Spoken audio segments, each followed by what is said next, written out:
However, we're going to move on to our last topic of the podcast, and it's all about the San Francisco 49ers. We've kind of touched this topic, like in a couple different, We've sprinkled it into other topics, but we've never really focused on it. And as I do always, I'm going to ask the question to you, Mark. I'm going to let you get the first thought in on the topic. San Francisco, Chip Kelly.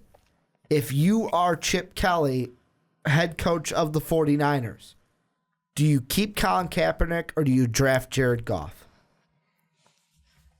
It's tough for me because I look at Chip Kelly and I look at what he's done.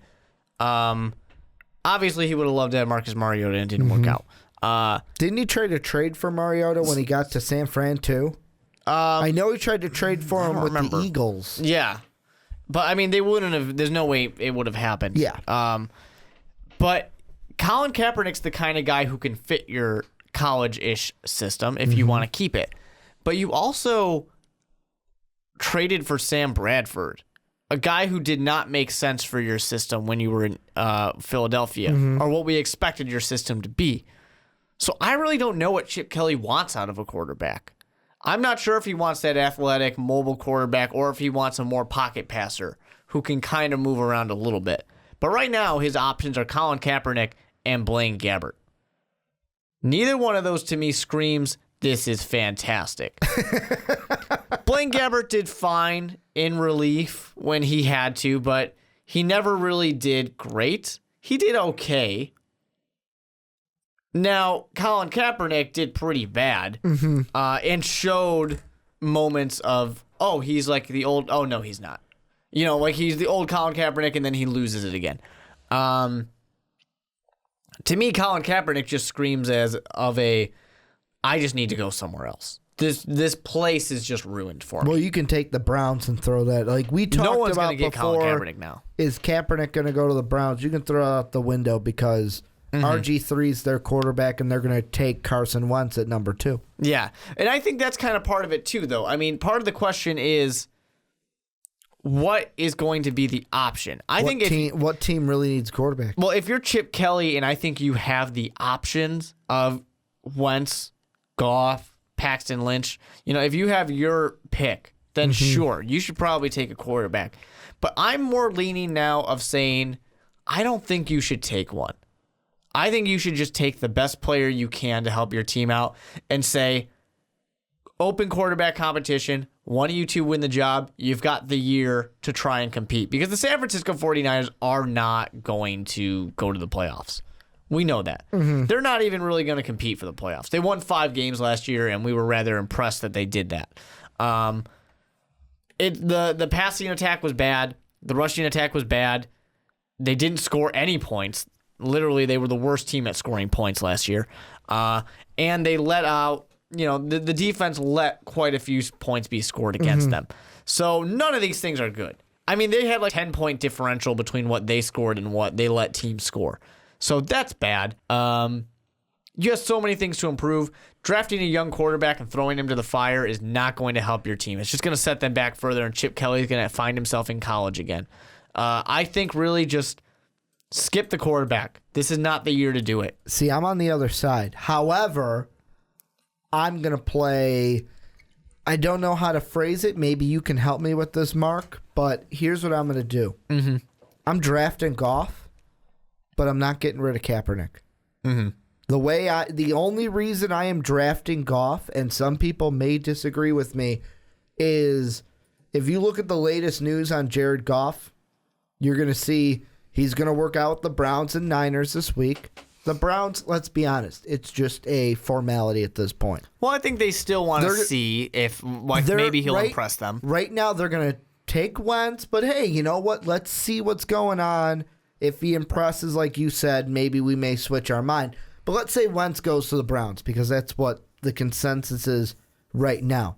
The next headlines you see, the first one that was from Monday, NFC West team reportedly has Goff at the top of the draft board. I wonder what team that could be, cough, cough, LA. Then, also from Monday, we have the news that the Eagles, he's going to work out with the Eagles.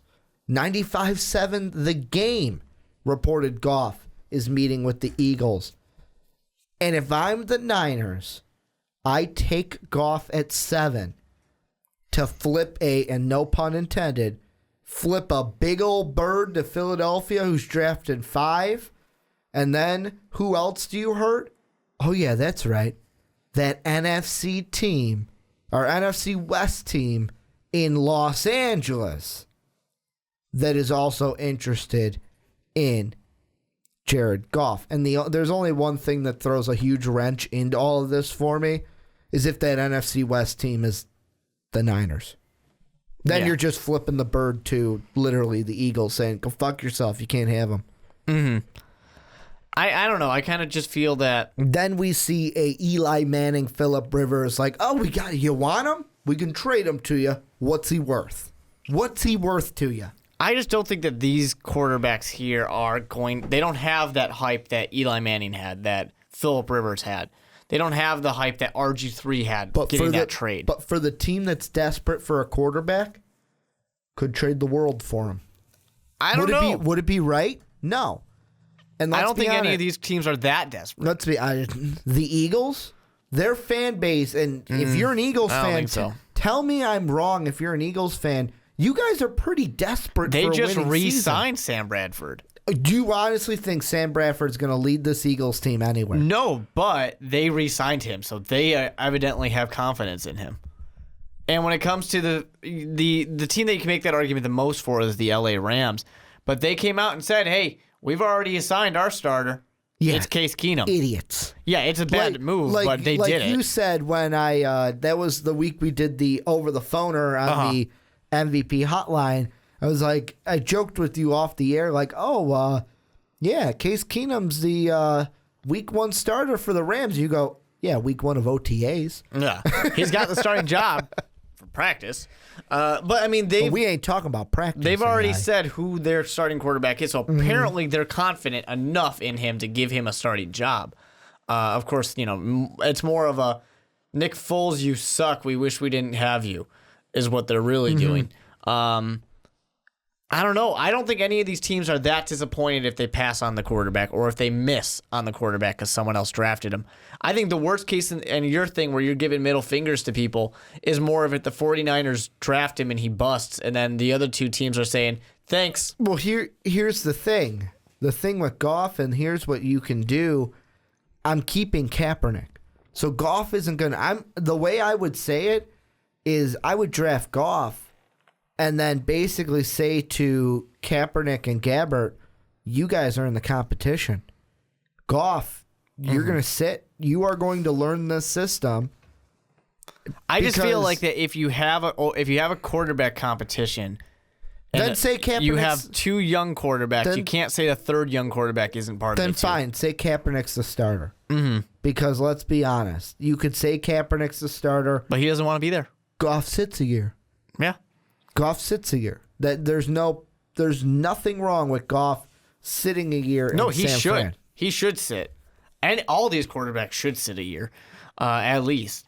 They all need some time. It's just a matter of it's not a place where they can make it happen. The 2 gambles that I'm willing, well, not willing, but I really want to see that some teams may go ahead and take is the first gamble of, okay, we need a quarterback, but I'm not going to take one in the first round. I'm going to go ahead and take one in the second round, a Hackenberg, a Cook.